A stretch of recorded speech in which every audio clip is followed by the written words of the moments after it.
السلام عليكم ورحمة الله وبركاته. ازيكم يا حبايبي؟ عاملين ايه؟ يا رب تكونوا بخير.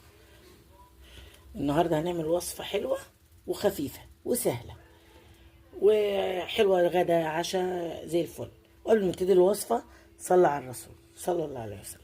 هنا معانا نص كيلو سوسي مقطعاه، وهنا معانا الفلفل الأخضر رومي، واتنين كاتشب، وهريسة شطة، وفلفل ألوان، والتوابل: توم مفروم، فلفل، كمون، كزبره. توابلها مش كتير، وبحب التوابل مش كتير برضه. وبصليه مقطعه كبيره زي جوانح كده. ماشي.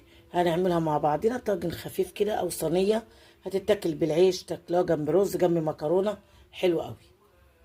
اهو يا حبايبي، ادي الطاسه، ادي الزيت، شويه زيت اهو مش كتير. هيقدح الزيت اهوت، وهنحط البصله اهوت، نقلبها تقلبتين كده كويسين.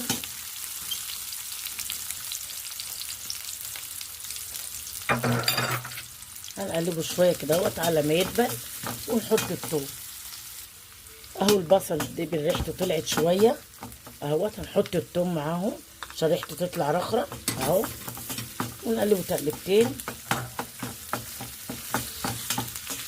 وهنحط الفلفل الاخضر، ودي هرسة شطه،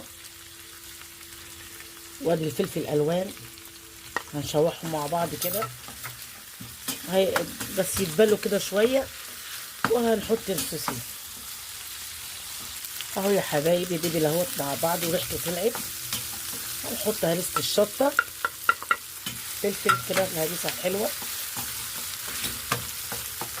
وهنحط السوسيس، نقلب مع بعض كده شويه، ونحط التوابل والملح،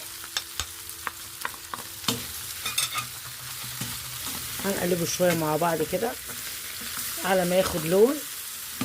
وبعدين نحط الكاتشب، وهيبقى طبق جميل وخفيف وسهل. اهو يا حبايبي، خد لون جميل اهو اهو، لونه بقى جميل ازاي. هنحط معاه الكاتشب بقى عشان يديله طعم ويديله لون جميل اهو. 2 كاتشب بس،